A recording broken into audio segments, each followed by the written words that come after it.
उसके पास जाइए, ए भैया भाजपा कैसे हारेगा। अरे मेरे भाई, आप ये हराने के लिए वोट देना बंद कीजिए। अगर हराने के लिए वोट दीजिएगा तो जिसको हरा रहे हैं वो तो आपको परेशान करेगा ही, जिसको जिताने का कोशिश कर रहे हैं वो भी आपका इज्जत नहीं करेगा। आप जीतने के लिए लड़िए, आप जीतिएगा तो अपने आप भाजपा हार जाएगा। लेकिन आपको जीतने का आपको लग रहा है कि भाजपा वाले संघ वाले आपको मार के भगाना चाहते हैं। बिल्कुल नहीं भगाना चाहते, हम लाइए लिख कर दे देते। वो आपको भगाना नहीं चाहते हैं, आपको मानसिक तौर पर कमजोर बनाना चाहते हैं। जहाँ आपकी ये हिम्मत ही न पड़े कि हम भी या हमारे बच्चे भी राजनीति में आए। आज बिहार में देख लीजिए, आपके विधायक होने चाहिए जनसंख्या के हिसाब से कम 40, आपका 19 विधायक है। आपका 1650 मुखिया होना चाहिए, 1200 से कम मुखिया है। आपका 27,000 से ज्यादा वार्ड सदस्य होने चाहिए, 12,000 से कम वार्ड सदस्य है। तो जब आपका जड़ ही खोखला होता जा रहा है, जड़ ही कमजोर हो जाएगा, तो कितना दिन टिके रहिएगा। यही बताने के लिए घूम रहे हैं। अब आप कहिएगा कि आपका वोट चाहिए, नहीं तो आपसे मिलने क्यों आए। आपसे मिलने इसलिए आए कि गांधी की विचारधारा आधारित कोई व्यवस्था ऐसी बन नहीं सकती है जिसमें मुसलमान भाइयों का भागीदारी हिस्सेदारी ना हो। तो आपको वही हिस्सेदारी के लिए निमंत्रण देने आए। वोट आप बेशक क्या कर दीजिए लालटेन को, लेकिन जन सुराज में अपने बच्चों को जोड़िए। मेरी जो सलाहियत है, मेरे पास जो संसाधन है, जो व्यवस्था है, उसका उपयोग कीजिए। अपने बच्चों को राजनीति में आगे बढ़ाइए, डर कर जीना बंद कीजिए। मुसलमान खड़ा होके कहता है भैया हम डरते नहीं हैं, आप बिल्कुल डरे हुए। आपके बच्चे आधा पेट खाकर सो रहे हैं, आपके बच्चों के लिए पढ़ाई नहीं है, उनके पास रोजगार नहीं है, लेकिन आपके मन में डर इतना है कि आप अपने बच्चों के तकलीफ को भूल कर भी सिर्फ एक बात पर वोट करते हैं कि भाजपा को कौन हराएगा। इससे आपका भला नहीं हो सकता है। आप हमारी बात नहीं मानना चाहते हैं तो न मानिए। हमको रास्ता में चलते हुए कभी कभी मुसलमान लोग आके बताता है कि ये भैया एक लोग कह रहा है समाज में कि भाजपा का बी टीम है। देखिए मुसलमानों की दशा, 10 वर्ष में, पिछले 10 वर्ष में मुसलमानों पर सबसे बड़ा संकट कब आया? जब सीए एनआरसी लागू हुआ। अगर सीए एनआरसी का कानून बन गया होता तो यहाँ पर बैठ के आप भाषण नहीं सुन रहे होते, आधा आदमी ऑफिस का चक्कर लगा रहा होता। तो जरा याद कीजिए, आप ईमान की बात करते हैं। सीए एनआरसी देश में कैसे रुका? आपके हल्ला करने से नहीं रुका। हम आपको तारीख बता देते हैं। सीए एनआरसी आज भी देश में कानून है, लेकिन ये लागू इसलिए नहीं है क्योंकि 2 मई 2021 को भाजपा को बंगाल में जिस दिन शिकस्त दिया गया उस दिन सीए एनआरसी रुका। तो जरा याद कीजिए कि जब बंगाल में लड़ाई लगी तो आपका कौन रहनुमा बंगाल गया था? लालू जी गए थे, मुलायम सिंह गए थे, अखिलेश यादव गए थे कि राहुल गांधी गए थे? कोई नहीं गया था। जब दीदी के अपने लोग छोड़कर भाग गए भाजपा में, तो प्रशांत किशोर एकमात्र आदमी है जो बंगाल में गया था। और 2 बरस जितनी मेहनत हम आज बिहार में कर रहे हैं, इससे ज्यादा खून पसीना बहाया है मैंने बंगाल में। और 6 महीना पहले बताया कि भाजपा को हराएंगे नहीं, 100 के नीचे अगर नहीं रोके तो जीवन में संन्यास ले लेंगे। हमने भाजपा को कितने पर रोका? 77 पर। और आप कह रहे हैं कि हम भाजपा का बी टीम है। तो आपके साथ कौन खड़ा होगा? आपके साथ कोई नहीं खड़ा हो सकता है। आपको आज नीतीश कुमार प्यारा लग रहा है। यही आदमी सीए एनआरसी के पक्ष में वोट किया था। उस दिन आप कहाँ गए थे? जिस दिन आपको छोड़कर भाजपा में चला गया था, उस दिन आपका अकल कहाँ गया था? आज आपको लग रहा है कि महागठबंधन बना के जिता देंगे। कैसे जिता दीजिए? ये शब्द महागठबंधन हमने लिखा है। इस देश में 2015 में एक ही बार ऐसा प्रयास किया गया जब महागठबंधन बनाकर भाजपा को बिहार में हराया गया। उसके बाद आप इतने लोग पढ़े लिखे समझदार हैं खोज के हमको दिखा दीजिए कि कहां महागठबंधन बनाकर भाजपा को हराया गया है। आप किस बेवकूफी में पड़े। लेकिन हमारी बात आप मानिएगा नहीं। आपके मन में इतना मोटा काई जमा हुआ है कि आपको सुधरना ही नहीं। आपको इसीलिए कह रहे हैं, फिर से एक बार जाकर पूरा ताकत लगाकर लालटेन को वोट दीजिए, और जब नहीं जीतिएगा तब वापस आइएगा। हम यही हैं, हमको कोई घबराहट नहीं है। आपको चलना हमारे साथ ही है, ये भी आपको लिख देते हैं। मुसलमानों को, मुसलमान के बच्चों को हमारे साथ ही चलना है, क्योंकि सत्य की एक अपनी ताकत है। हमारे मन में कोई खोट है नहीं, तो आज नहीं तो कल आपको चलना हमारे साथ ही है। कहे आपको इतना ही करना है कि हमारे जीतने के बाद चलिएगा हमारे साथ, कि जीतने से पहले कंधा लगाइएगा। आप जो ये सोच रहे हैं, ए भाई प्रशांत किशोर आए हैं, हमारा वोट लेना चाहते हैं, आपका वोट नहीं चाहिए। हमको ऊपर वाले ने इतनी हुनर दी है कि बिना आपके वोट के भी हम बिहार जीत सकते हैं। बिहार में 80% हिंदू रहता है, बिहार में 80% हिंदू रहता है। हम 80 में कैसे 40% वोट लेंगे, उसका गुणा गणित हमको आता है। आप भाजपा को वोट नहीं देते तो भाजपा चुनाव नहीं जीतता है। अरे भाई, वोट की राजनीति से बाहर निकलिए, राजनीति को समझिए, समाज को समझिए, लोकतंत्र में भागीदार बनिए, हिस्सेदार बनिए। अगर वोट के खाली राज में पड़े रहिएगा तो आपका और आपके बच्चों का भला नहीं होगा। यही बात बताने आए हैं। समझ में आए तो बहुत अच्छा, और न समझ में आए तो जैसे चल रहा है वैसे चलने दीजिए। दूसरी एक अंतिम बात और समझ लीजिए। कुछ लोग आके कहता है, भैया इतना बड़ा पदयात्रा कर रहे हैं, इतना पैसा ला रहे हैं, जरूर भाजपा वाला पैसा दे रहा हो। देखिए मुसलमानों की दशा। आपका दल है आरजेडी, लालटेन। आरजेडी के पास आधा बिहार है। इसी गरीब बिहार से लूट के, चोरी करके, आपके बच्चों का हक मार के वो लोग दल चलाते हैं, राजनीति चलाते हैं। और हमारा जिताया हुआ, हमारा कंधा लगाया हुआ 6 राज्य में मुख्यमंत्री है, तो हमको है गाड़ी या टेंट तंबू का पैसा नहीं मिलेगा।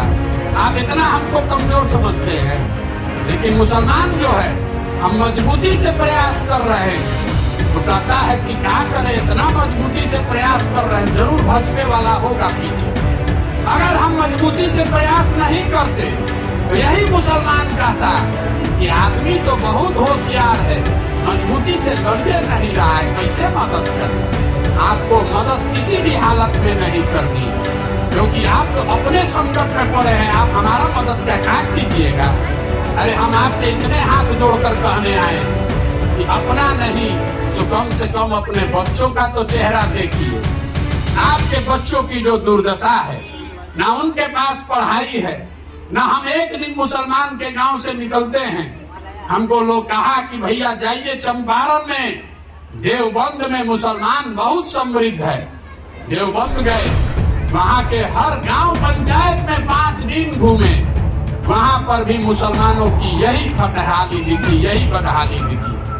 जहां पर भी मुसलमानों के गांव में जाइए, इतना धूल, इतना गंदगी, इतना परेशानी है। एक दिन चलने पर हमको खांसी हो रहा है। आपके बच्चे उसी गली में, उसी गांव में जी रहे हैं। पूरे देश में सबसे ज्यादा ट्यूबरकुलोसिस का, टीबी का जो केस है, वो बिहार के मुसलमान के बच्चों में है। आपको तो अपने बच्चों की चिंता नहीं। आप मोदी का नाम क्यों लेते हैं? भैया मोदी से पहले आपको आडवाणी से डर लग रहा था, अब मोदी से डर लग रहा है, कल किसी दूसरे से डर लगने लगेगा। कितना दिन डर के जिंदा रहिएगा। अपना पैर पर खड़ा होइए। ये आपको लोग डराते हैं। अगर सीतामढ़ी में कोई मुसलमान खड़ा होके लड़ता, हार जाता, कम से कम एक नेता तो रहता। लेकिन आप तो खड़े नहीं किए आज तक। तो आपको अगर कोई 2 थप्पड़ मार दे तो आज एक भी मुसलमान नेता यहाँ नहीं है। आप लड़िए, खड़े होइए, लोकतंत्र में अपने और अपने बच्चों को भागीदार बनाइए। नहीं बनाइएगा, खाली चुनाव सोचिएगा, ये सोचिएगा कि कौन समीकरण बना के भाजपा को उलट दे, तो भैया आपको सफलता नहीं मिलेगी। आप अभी सोच रहे हैं, 10 बरस हमने ये काम करके देखा है। भाजपा को हर जगह हरा कर देखा है। बिहार में हराए, पंजाब में हराए, तेलंगाना में हराए, आंध्रा में हराए, महाराष्ट्र में, दिल्ली में, तमिलनाडु में, बंगाल में, हर जगह हरा कर देखा है। भाजपा हारती नहीं है। एक जगह हराइएगा, जब तक बिहार जीते, जीतकर पंजाब पहुंचे तो नीतीश कुमार भाजपा में भाग के शामिल हो गया। जब तक पंजाब जीतकर तेलंगाना पहुंचे तो अमरिंदर सिंह भाग के भाजपा से समझौता कर लिया। जब तक बंगाल तमिलनाडु जीते तब तक जगन मोहन रेड्डी भाजपा में चला गया। उस लड़ाई का क्या फायदा, इसीलिए उस काम को छोड़ दिए। बहुत मुसलमान साथी आकर कहते हैं, ए भैया इस गठबंधन को मदद कीजिए, किसी तरह जिता दीजिए।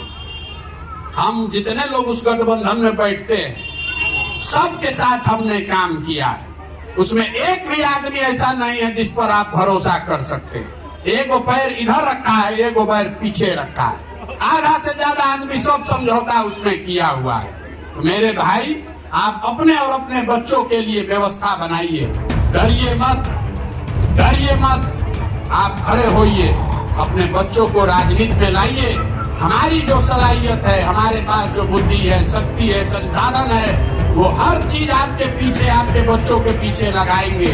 लेकिन आप खड़ा तो होइए। आप तो खड़ा भी नहीं होना चाहते। हम जब ही जन सुराज शुरू किए तो सबसे पहले बिहार में एमएलसी आपके समुदाय के आदमी को जिता कर लाए। उसको मुसलमानों ने नहीं वोट दिया। 75 वर्ष में बिहार में कोई मुसलमान शिक्षक एमएलसी नहीं बना, हम जिता कर लाए। कहाँ से जिताए? भाजपा के गौर से, चंपारण से जिता कर लाए। आप खड़ा होइएगा तो आपको कोई मदद करेगा। आप सीतामढ़ी में खड़े नहीं होइएगा, कटिहार में खड़ा ही नहीं होइएगा, अररिया में खड़ा नहीं होइएगा, ढाका में खड़ा नहीं होइएगा, तो आपका हिस्सेदारी बचेगा का? यही बात बताने आए। आपको हमारी बात कड़वी लगेगी, लेकिन आपको हुआ है चीनी का रोग और आप मेरे भाई लड्डू खा रहे हैं। तो आपका चीनी का रोग सुधरने वाला नहीं है। हमको आपसे वोट नहीं चाहिए। खरी खरी बात आपको बता रहे हैं। समझ में आए तो जगिए, और नहीं जगिएगा, हमको कहता है कि मोदी जी का शिकायत नहीं कर रहे। देखिए राजनीतिक दिवालियापन मुसलमानों का। अगर हम यहाँ खड़े होकर मोदी की शिकायत करेंगे तो उससे क्या होगा? आप ताली बजाइएगा। आप तो पहले ही से मोदी के विरोध में है, तो हम मोदी के खिलाफ बोलकर क्या जुटाएंगे? ताली ही तो जुटाएंगे। मुसलमानों के बारे में लोग जान गए कि मुसलमानों की सभाओं में जाइए, मोदी और भाजपा के खिलाफ बोलिए, सब मुसलमान ताली बजाएगा, सोचेगा यही नया रहनुमा हम लोग का आ गया, और फिर उसी के पीछे भीड़ में उनके शामिल हो जाइएगा। उससे कुछ नहीं होगा। तय आपको करना है कि आपको लड़ने वाले के साथ रहना है कि लड़ के जीतने वाले के साथ रहना है। हम आपको जिताना जानते हैं। 10 वर्ष में हमने जिस दल का नेता का हाथ पकड़ा है वो कभी चुनाव नहीं हारा है। अब इस बार संकल्प लेकर आए हैं, बिहार में किसी दल का नहीं, नेता का नहीं, जनता का हाथ पकड़े हैं। और अगर आप खड़े होंगे, आपका हाथ मैं पकड़ूंगा, तो भरोसा रखिए आपको भी हारने नहीं देंगे। लेकिन भैया खड़ा तो आपको होना पड़ेगा। अगर आप खड़ा नहीं होइएगा तो लिख कर रखिए, जिस गरीबी बदहाली में आपका जिंदगी बीता है, आपके हमारे बच्चों को भी इसी गरीबी और बदहाली में जीना पड़ेगा। हम मुसलमानों को एक अंतिम बात और बताते हैं। अरे कुछ नहीं तो इतना तो होशियारी हो लाइए अपने में कि हमारा डर दिखा के ही लालटेन से कुछ मांग लीजिए। कम से कम हमारा डर दिखा के अपने गांव का सड़क बनवा लीजिए, अपने बच्चों के लिए अस्पताल बनवा लीजिए। यही बताइए कि वोट नहीं, काम नहीं करोगे तो जन सुराज में चले जाएंगे। कम से कम आपको इज्जत से बैठाएगा। आप तो अपने ताला बंद करके बैठ गए। मुसलमानों की बस्तियों में हम लोग जाते हैं। हम बंगाल में गए, मुसलमान कहता है, ए भैया हमारे यहाँ वोट मांगने मत आइए, आप हिंदू को बटोरिए, हम तो आपके साथ आइए हैं। बताइए भला, आप कह रहे हैं हम तो बंधुआ मजदूर आइए हैं, हमसे वोट मांगने भी मत आइए, झोला भर के हम लोग वोट आपको देंगे। अगर आपका ये स्वभाव है तो आपका कौन नेता काम करे? तो जान ही रहा है कि आपको वोट देना ही देना है। यही एक अंतिम बात आग्रह कर रहे हैं। आपका जो हुआ सो हुआ। यहाँ आए हुए जितने लोग हैं, आधा से ज्यादा जिंदगी हम लोग का बीत गया। 45 साल तो हमारा उम्र हो गया, आधा से ज्यादा हमारा जिंदगी बीत गया। कम से कम अपने बच्चों के लिए जगिए। नहीं जगिएगा तो 30 बरस में जो दशा रही है ये सुधरने वाला नहीं है। अपने बच्चों को किसी का बंधुआ मजदूर मत बनाइए, उनमें हिम्मत भरिए, उनमें हौसला भरिए, चुनाव लड़ाइए, राजनीति में शामिल कीजिए। ये जन स्वराज की जो व्यवस्था है इसमें मेरे पास जो संसाधन है, आप पैसे का चिंता मत कीजिए, संसाधन का चिंता मत कीजिए, चुनाव लड़ने जीतने का चिंता मत कीजिए। वो चिंता अपने भाई अपने बेटे प्रशांत किशोर पर छोड़िए, लेकिन एक बार नया विकल्प बनाने के लिए खड़ा हो। इतना सब कहने के बाद भी नहीं मानिएगा तो जाकर लालटेन को वोट दे दीजिए।